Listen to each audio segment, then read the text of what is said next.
It is my distinct pleasure to address the ministerial segment of the high-level political forum. On July 10th, Armenia presented the second voluntary national review on the implementation of the Sustainable Development Goals. The theme of this year's forum, Accelerated Action and Transformative Pathways, perhaps best describes what Armenia has been doing for the last 2 years, since our first VNR and since the non-violent Velvet Revolution in 2018.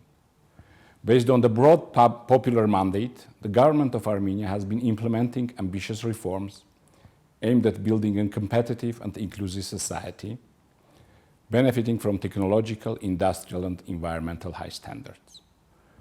The reform agenda includes almost all the areas of public life, especially focusing on human rights protection, rule of law, combating corruption, improved public administration, along with the large-scale economic and social development. The government of Armenia is currently developing the Armenia's Transformation Strategy 2050 with its 16 mega goals. The government has the ambition to synchronize the SDGs with Armenia's national priorities and the reform agenda by incorporating them into national strategies with an institutionalized and inclusive approach. We firmly believe that the respect for human rights is indispensable for sustainable development. Human rights are universal for every individual in all parts of the world, regardless of geography or status. Throughout its membership at the Human Rights Council, Armenia prioritizes the promotion of all human rights and fundamental freedoms and consolidation of democratic values. As a member and the current chair of the UN Commission on the Status of Women, Armenia strongly advocates the enhancement of global efforts for gender equality, empowerment of women, and countering violence against women and girls. As recognition of our commitment and progress in this area, recently Armenia was selected as a global leader for technology and innovation for gender equality action coalition of the UN-led Generation Equality Forum. These days, the humanity is facing one of the worst challenges in the last decades, the COVID-19 pandemic.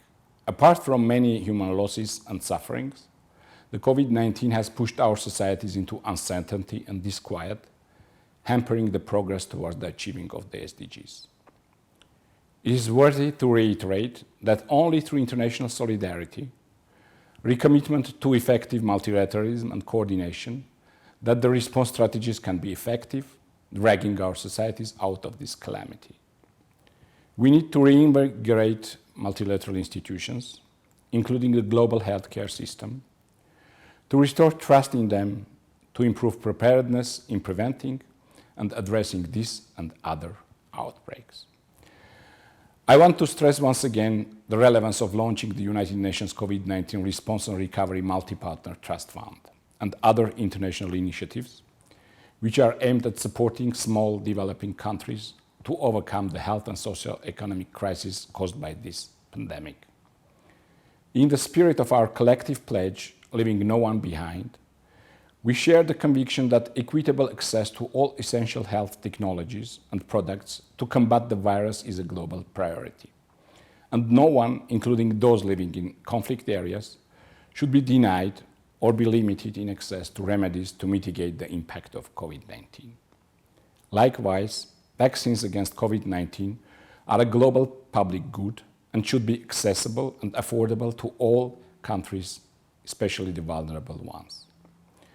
With the understanding that there is no development without peace, Armenia extends its unequivocal support to the Secretary General's appeals for a global ceasefire and welcomes the adoption of the United Nations Security Council Resolution 2532 on the COVID-19 pandemic, demanding general and immediate cessation of hostilities in all situations. On the other note, as a landlocked developing country, we fully acknowledge that only through international cooperation, coordination and consolidation of efforts, it is possible to ensure full integration into the global economy and to achieve sustainable development. Government attaches great importance to the full implementation of the Vienna Programme of Action for landlocked developing countries for the decade 2014-2024, especially in terms of accelerating economic growth, increasing share of trade, and boosting regional cooperation.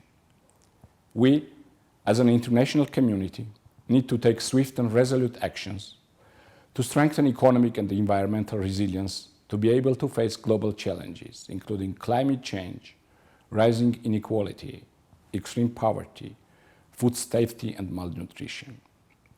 Thank you.